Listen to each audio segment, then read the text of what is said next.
आज के इस वीडियो में मैं आपको रामधारी गुप्ता खंड 1 से प्रतिलेखन संख्या 11 और 12 की डिक्टेशन 80 शब्द प्रति मिनट की 10 मिनट की बोलने जा रहा हूँ। ये डिक्टेशन आपकी स्पीड को भी बढ़ाएगी और गलतियों को भी कम करेगी। और यदि किसी कारण से आपकी स्पीड नहीं बन पा रही है, गलतियां अधिक आ रही हैं, तो आज ही आप हमारी ऑनलाइन या ऑफलाइन क्लासों को ज्वाइन कर सकते हैं। एडवांस आउटलाइन की बुकों को परचेज कर सकते हैं। शॉर्ट हैंड संबंधी किसी भी जानकारी के लिए आप मेरे कॉन्टैक्ट नंबर पर कॉन्टैक्ट करके मुझसे जानकारी प्राप्त कर सकते हैं। कैसे बुकों को परचेज करना हो, कैसे क्लासों को ज्वाइन करना है। अभी मैं आपको ये डिक्टेशन बोलने जा रहा हूँ। डिक्टेशन लिखने के लिए आप लोग तैयार रहें। रेडी।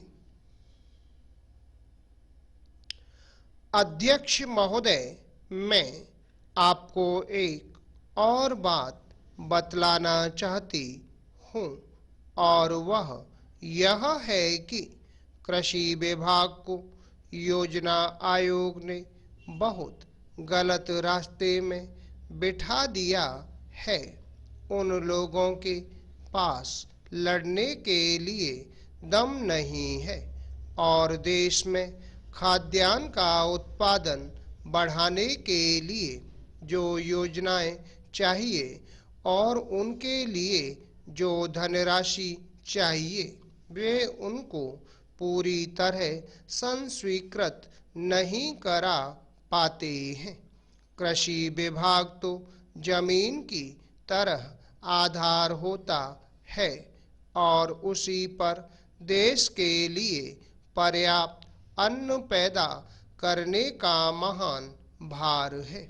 इसलिए यह बहुत आवश्यक है कि अधिक अन्न उपजाने के मार्ग में जो भी आवश्यक कदम यह विभाग उठाना चाहे, उसमें किसी तरह की रुकावट न हो। बहुत सी हड़तालें हो सकती हैं, मजदूर काम से बरी हो सकते हैं, लेकिन किसी भी हालत में वे खाने से बरी नहीं हो सकते।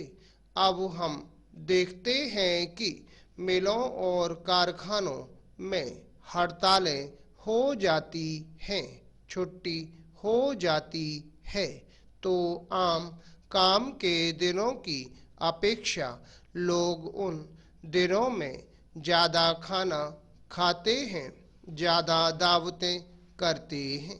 आज यह हमारे लिए सर्वाधिक महत्व का विषय है कि हमारा अन्न का उत्पादन उस गति से बढ़े ताकि हम अपनी खपत से अधिक उत्पादन कर उसका निर्यात कर सकें।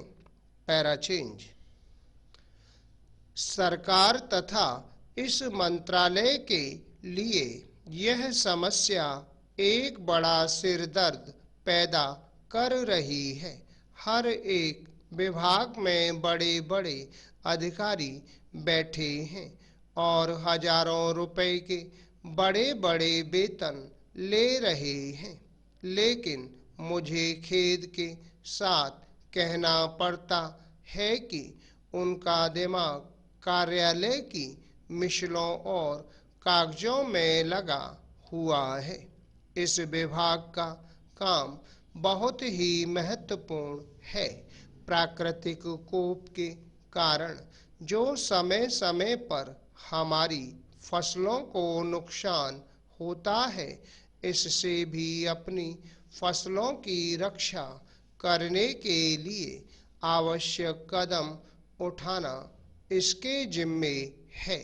आज मेरे पास लखनऊ से कुछ लोग आए थे और वे लोग बोल रहे थे कि यहाँ दिल्ली में इस अवसर पर ठंडी हवा चल रही है और आप यहाँ दरवाजे बंद करके बैठे हैं या आराम से लेटे हैं, लेकिन हमारी तो जान खतरे में है।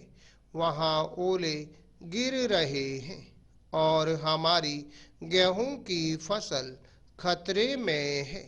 अब यह इस विभाग का काम है कि चूंकि हवा में पानी ज़्यादा होता है, इसलिए फसल के बचाव के लिए उस पर नियंत्रण किया जाए जिससे फसल की हानि न हो। Para change. अध्यक्ष महोदय, जिस भावना से मैंने यह बिल पेश किया है उसको विरोधी पक्ष के लगभग सभी सदस्यों ने एक मत से महसूस किया है कि देश में बेकारी की जो समस्या है वह एक भयंकर समस्या है और उसके कारण हमारे देश का विकास, चाहे वह सामाजिक हो, आर्थिक हो या सांस्कृतिक, रुका हुआ है और ऐसी स्थिति में हम आगे बढ़ नहीं सकते हैं। इसी प्रकार से इस परिस्थिति का निर्माण हम पिछले 54 वर्षों से देख रहे हैं। मंत्री महोदय ने यहाँ पर अभी कहा कि राष्ट्रपति इस काम को नहीं कर सकते हैं क्योंकि वह उनके अधिकार के बाहर है।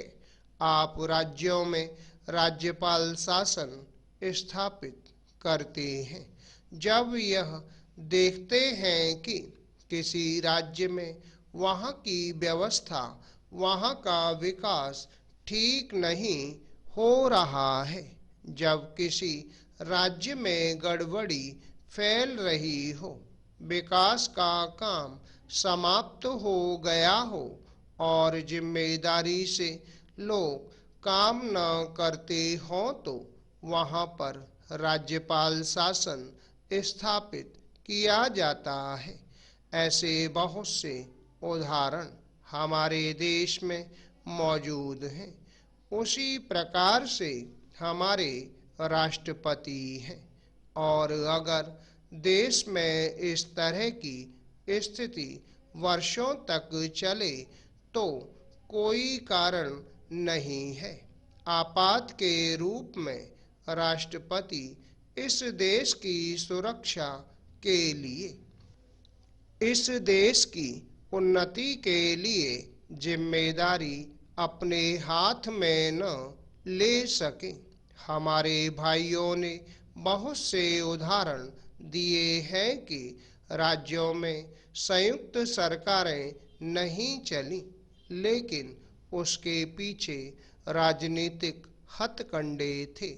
अगर कोई राजनीतिक पार्टी जिम्मेदारी से काम नहीं करती तो विधान में यह स्पष्ट है कि राष्ट्रपति शासन अपने हाथ में लें।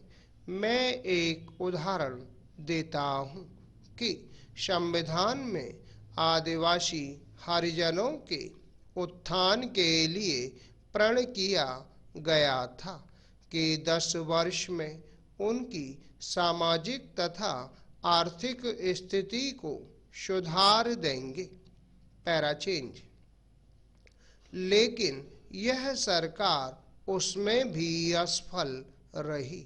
उसको एक बार 10 वर्ष के लिए बढ़ाया गया और दोबारा फिर 10 वर्ष के लिए बढ़ाया गया। इसी तरह से उसको बढ़ाते जा रहे हैं, लेकिन उनकी आर्थिक और सामाजिक उन्नति आप नहीं कर पाए हैं। इस काम में सरकार बिल्कुल असफल हुई है। पिछली बार सरकार पर अविश्वास का प्रस्ताव भी आया था और वह पास होने वाला था। इसलिए मेरा कहना है कि हमारे देश में यह जो बेकारी की समस्या है वह एक बहुत ही भयंकर समस्या है। Full stop. दोस्तों, ये थी 80 शब्द प्रति मिनट की डिक्टेशन। शॉर्टहैंड संबंधी किसी भी जानकारी के लिए आप मेरे कॉन्टैक्ट नंबर पर कॉन्टैक्ट करके मुझसे जानकारी प्राप्त कर सकते हैं। कैसे बुकों को परचेज करना हो, कैसे ऑनलाइन क्लासों को ज्वाइन करना है। उम्मीद है आपको हमारा ये वीडियो पसंद आया होगा। इसी प्रकार से मैं आपके लिए और भी शानदार वीडियो लेकर आता रहूँगा। तब तक के लिए जय हिंद, वंदे मातरम।